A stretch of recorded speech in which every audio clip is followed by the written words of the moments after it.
Thanks, Srivatsan. Great to be here. Great that SBC is back at Stanford. Okay, so today I'm going to talk about a new proof verification protocol for Bitcoin, BAPE. Robin already gave a nice broad introduction to the field. And so this talk, I'm going to really focus on digging deep into this protocol and how we can get all the costs down to 1,000x. In fact, as I was doing the slides, it turned out to be almost 10,000x now. Cheaper. So this is joint work with Sanjam and Dimitri at Berkeley, and Mikhail and Srivatsan when he was still at Babylon. Now he's at Berkeley. And this work will also appear in CCS 2026. Okay, so, all right. Okay, so what is the broader problem we're trying to solve here? Let me start from the big picture before I dig deep. So we have on the left-hand side, Bitcoin, the most valuable asset. Why is this thing? Is this my laptop or is this something else? Okay, all right, hopefully it will not continue up here. All right, 1.3 trillion asset, Bitcoin on one side, no smart contract. All the smart contract DeFi applications are on the right-hand side, other blockchains, the largest of which is Ethereum, but there are also other ones. And the connection between the two is very thin. It's basically through these wrap custodian asset, WBTC and CBBTC being the two main ones, occupying less than 1% of all the Bitcoin, 13 billion. So this state of affairs is bad. Why? Because 1.3 trillion asset is left on the sideline, not providing liquidity to DeFi. And as we all know, liquidity is the most important thing for DeFi. And we've already observed in the past few months a significant drop in liquidity in DeFi. So that's bad. It's also bad for Bitcoin because Bitcoin is just sitting there idle, generating no value, no yield, no productivity. So this whole situation is bad, and we're trying to improve it. And just to make things more concrete, what we're trying to do here is essentially to replace all this wrap asset by ZK proofs. And so we turn trust to trustless, and we increase from 1% hopefully to a few percent or to 10%. That would be really good. Okay? So that's what we want to accomplish in the next few years. Now, let's focus on a particular application just to make things more concrete. Okay? And this will be the setting I can use to describe BAPE as well. So Bob is the borrower. So imagine you have 1 Bitcoin in your Ledger wallet, okay? Right now, it's just sitting there. It's been sitting there for years, actually. You have never touched it. But now, suddenly, you want to actually use this money to maybe buy something. But then you have this Bitcoin, and you don't want to sell it because you think that the value will go up. So the natural thing to do is to use as a collateral to borrow stable so that you can use the stable to buy things, okay? And then you heard that there is a very big DeFi protocol out there with a lot of USDC there called Aave. But then you realize that, hey, wait a minute, Aave is on Ethereum, not on Bitcoin. So I have my 1 Bitcoin on the left-hand side, Aave is on the right-hand side. What do? So the goal here is to build a protocol that enables you to not have to go through CBBTC or WBTC in order to reach Aave. So the protocol that we want to build works like this. You deposit 1 Bitcoin into a UTXO, okay? This UTXO indicates that you want to use this as a collateral on Aave. Aave recognizes this UTXO. Not too difficult. Ethereum can recognize a lot of stuff. And as a result, a loan is generated to Bob, okay? 40,000 USDC. Okay, good. Very good. This is called Bitcoin-backed borrowing. So now you have 40K USDC, and now you can go and do things. Maybe you want to buy some mining equipment. Maybe you want to do other things. Very good. You're very happy. Now, the challenge, okay, is now you want to return this money, okay? At some point, I want to get my Bitcoin back. Okay, so the repayment, okay, what do we do? All right, Aave has a function that you can do repay. I'll repay the 40K USDC. Good. But now I want to get my Bitcoin back. But Bitcoin is sitting on that UTXO on the left-hand side. Aave have no idea what this Bitcoin is.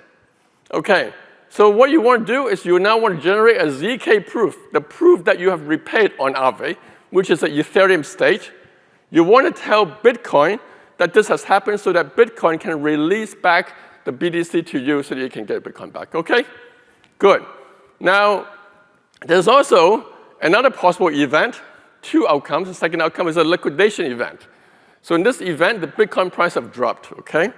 And now a liquidator, Larry, can now liquidate the loan, prove to Bitcoin that it's liquidated loan, and get the Bitcoin to the liquidator, okay? So this is basically the two paths that we want to build. And the core difficulty of the problem is not the generation of ZK proofs. We all know that there are a lot of nice technologies, many of which have been talked about at SBC, on generating ZK proofs. The challenge is to verify ZK proof, okay, on Bitcoin. And that's the heart of the problem that we want to solve. How to efficiently verify ZK proofs, or more precisely, succinct proofs, SNARKs, on Bitcoin. Okay, all right. So let's go through the state of the art. Robin already mentioned some of these technology, but let us be a little bit more concrete and specify some numbers here. Okay, so first is BitVM2. Published, actually all of these are published papers now this year. As Robin said, the on-chain cost is tremendous. We did an experiment on this. This is real money, guys. $14,211 paid, actually, with real blood, sweat, cash. Okay? $14,000. On-chain cost, very high. So that's the biggest drawback of BitVM2. BitVM3 shows up. Okay? And the off-chain cost, on-chain cost, went down 376x to $37. Really good. However, as Robin mentioned, off-chain cost is very huge. Off-chain cost is very huge. Okay? So there are three off-chain costs here. One, the time to set up. Two, the time to verify. In other words, evaluating the Gobble circuit. Number three, the storage requirement to store the Gobble circuit. Everything is huge. 40 plus gigabyte of data to just do one deposit. Just one deposit, just Bob, then putting this collateral in. Okay? Very expensive. And so our work here, Babe, is to improve this off-chain cost while keeping the on-chain cost comparable. And this is our result, okay?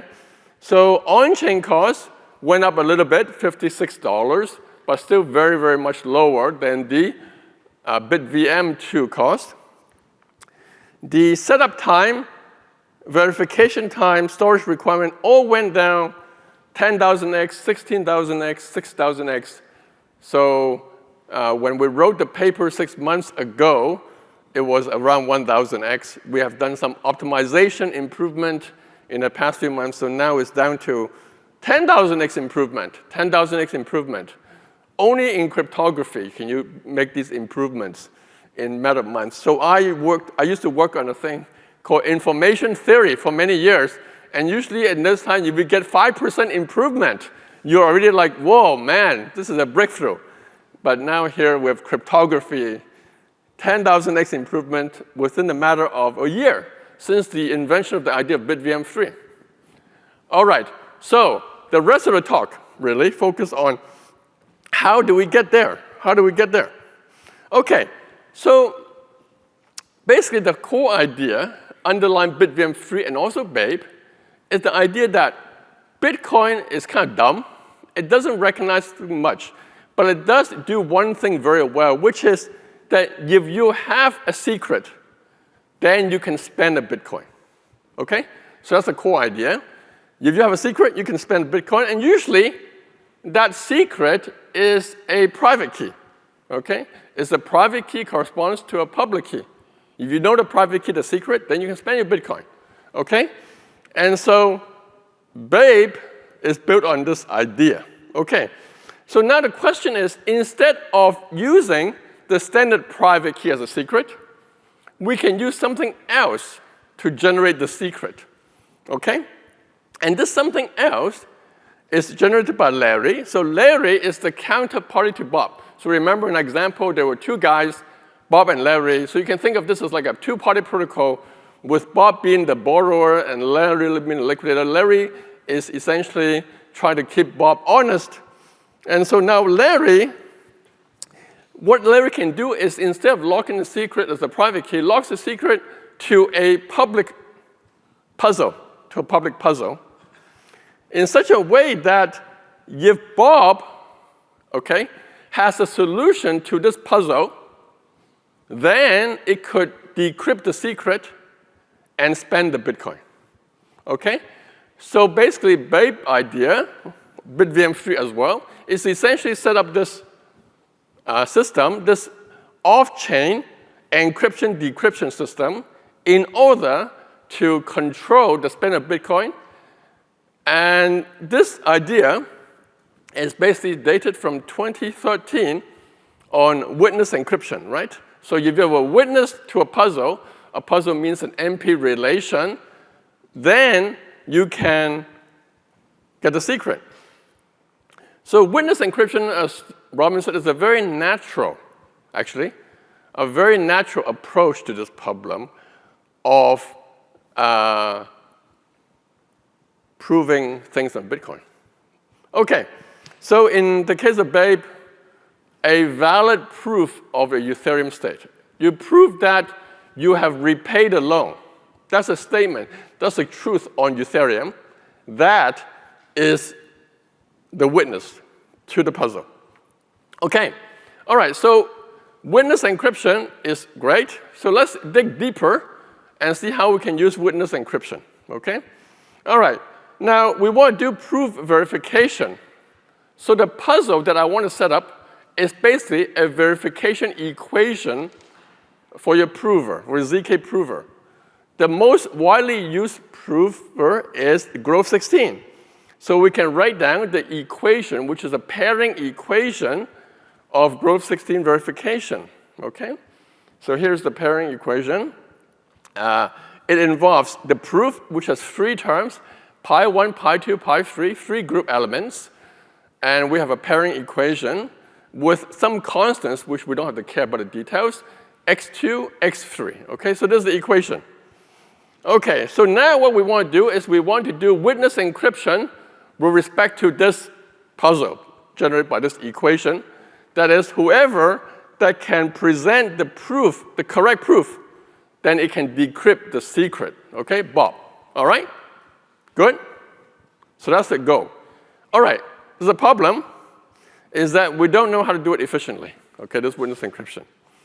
In fact, I mentioned this last year when I gave a talk on this topic, and I said, there's no witness encryption scheme. And Dan Bonnet said, not yet, not yet. Okay, I have recording to prove that. You can't deny. I said, not yet. So, okay, so I said, if Dan Bonnet says not yet, then I should think harder. So I went back, thought harder, and it happens that I had to give a talk on this topic at Berkeley. A month later, so I went to Berkeley, gave a talk, and then Sanjam Garg came to me and said, you know what? Maybe there is a way to get around this problem, okay? And so we started collaborating. That was one of the fruitful collaboration starting last September. And indeed, there's a way to solve it, to get around it. And the way to get around it is to cheat. Okay, first you have to cheat. A good researcher should know how to cheat. Now, how do I cheat? I cheat by pretending that one of the proof elements, let's say pi1, is a constant. I'm pretending someone, some genius, some oracle, gave me pi1, okay? Then this pairing equation suddenly becomes linear. So the difficulty of the problem turns out to be the nonlinear term, which involves pi1 and pi2, okay? It's a pairing between two group elements, pi1, pi2. That's nonlinear.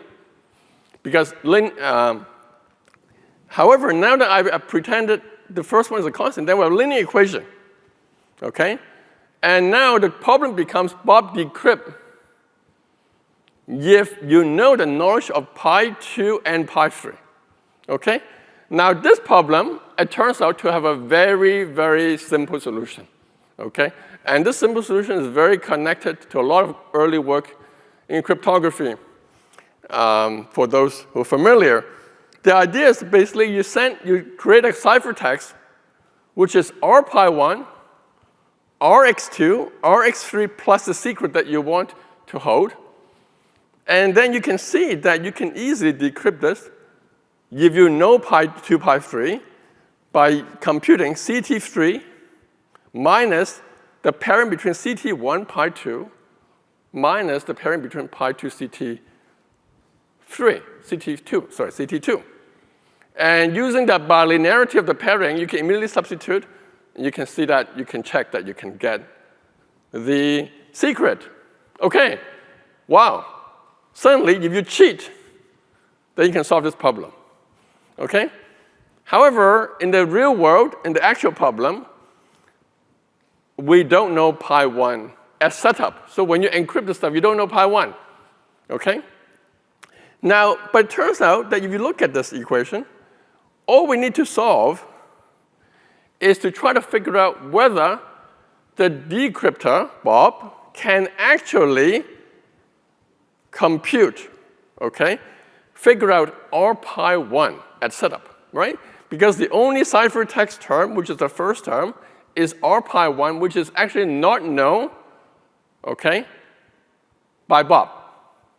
Okay, because we pretend it was known, but it's actually not known. So we need to compute R pi1. Okay, all right. So the question is, can Bob later, during proof time, compute R pi1? Why is this thing moving? I do not know. Okay. Without learning. However, R is some randomness that was generated at the encryption state that has to be kept secret. Okay? All right. So if you think about it, okay, this is actually a multi-party computation problem because Bob knows pi1, but he doesn't know R. And he wants to compute R pi1 without Bob knowing R. And so you can solve this by setting up a garble circuit. At this point, you may say, wait a minute, hey, David, bit VM3 was garble circuit. How come you went all this roundabout way, and at the end, you still get a garble circuit? What the heck? This guy lost his mind. Okay? Well, it turns out, though, very importantly, this garble circuit is a much simpler garble circuit because all you need to do is to compute a scalar multiplication of a group element, R pi1. Whereas the garble circuit to solve the whole Groth16 verification is you have to check all this pairing relationship, much more complicated. And so therefore, we were able to get a very efficient garbling circuit to solve this problem, okay? All right. I have to say at this point that to solve this problem, we have borrowed some nice ideas from ArgoMac, which is basically arithmetization of the BN254 curve in order to come up with a very efficient garble circuit for this problem. Very nice connection there. Okay, so that's how we solve the problem. So the protocol roughly works like this. At setup, Larry, the verifier, encrypt the secret, generate the garble circuit, and then send it to Bob, share everything, put it on chain. The fact that they've acknowledged each other at setup. At proving phase, okay, Bob generate the proof, pi1, pi2, pi3, put the first proof element, only pi1, which is 1/4 the size, give it to Larry. Larry provides the labels because Larry is the gobbler here.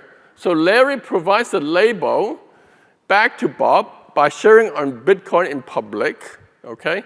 So at this point, Bob has the label, And now it can evaluate the Gabor circuit to do the scalar multiplication, okay? And then it can decrypt the secret, and then it can put the secret in blockchain to prove that Bob can actually claim the money. Okay, so that's the whole protocol in one slide. All right. So we were still not very happy with the on-chain cost, as we said, it went up a little bit. So we did a further improvement on the scheme by using Winternit's label, okay? So we have to translate, because the Gabor circuit uses the Lamport signature as input labels, we now use Winternit's to put on chain to save cost. And so we're able to save about 3x cost. And we were able to come up with a very nice solution for the translation, which avoids the exponential blow-up from a naive solution and only increases the off-chain cost by roughly about 2x increase. So we thought it was a pretty good trade-off, a 3x reduction on on-chain costs and 2x increase in off-chain costs. In the business of Bitcoin, reducing on-chain costs is significantly more important and more impactful than the off-chain costs. Cool. All right. So we used Babe as a verification protocol, and we have built this protocol to essentially enable the lending application. In fact, this protocol we built called the Trustless Bitcoin Vault allows any Bitcoiners to use Bitcoin as collateral to deposit and use it for any DeFi applications that require collateral. So this is like a general Bitcoin collateral protocol, TBV. And it's a very general API, so all you need to do is to plug in using a smart integration contract onto any application you're interested in. And we have launched, at this point, a testnet with an integration with Aave v4. Aave is the largest DeFi protocol, I believe still largest DeFi protocol, largest lending protocol for sure, roughly 20 billion TVL there, 20 billion TVL, and we're quite excited to put Babe from theory to practice within the span of 6 months. So we finished the paper in January, submitted to CCS, got accepted by CCS. In the meantime, Babylon engineers working very hard and put this into practice. In fact, we're happy also that in addition to Babylon, other BitVM Bitcoin projects also use Babe. For example, Goat is another project which uses Babe for the bridging to L2. So I'm really happy with our research that it leads to a lot of progress in the field. And so there should always be a call to action. And the call to action is to try our testnet and see Babe in action. Okay, all right, you don't actually see Babe in action, but it's behind the hood. It's behind the hood. And really exciting to turn all this cryptography into real-world deployment. And we plan to launch probably in September, October, and allow Bitcoin people to actually use the Bitcoin to do something useful. Thank you very much.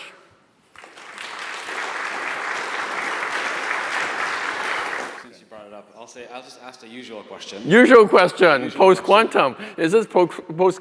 See, I'm information theorist, so you don't even need to communicate information. I already figured out. That's a very interesting problem, okay? So the problem is very general. It's not specific to Babe, but more general to BitVM, which is that when you need to put these proofs on-chain, the biggest cost is the proof size because you have to sign it with Winternit's or Lamport signature. So the proof size is really important. So the succinctness of Grove 16, for example, is super important for us. 508 bits is what we put on-chain, okay? The proof. Now, if you look at all the post-quantum schemes, the proofs tends to be much bigger, in the order of kilobytes or even megabytes long. So that's a problem. That's a big problem. However, inspired by Babe a little bit, and just thinking a little bit more, is that in Babe, actually, not the entire proof is put on chain. Only pi 1, only pi 1. So the hope is that maybe we can find some ideas to only put part of the proof on chain, part of the proof on chain. But at this moment, it's just pipe dream. It's not real math, but this is a rough direction that we're going towards. Whoa! But maybe in the interest of time, we may have to take this offline. Sorry. It was just a suggestion for the maybe like naysayer proofs could help in like just putting like part of the proof on chain. So. Yeah, naysayer proof. Okay, all right. We can talk offline. Cool. Thank you very much.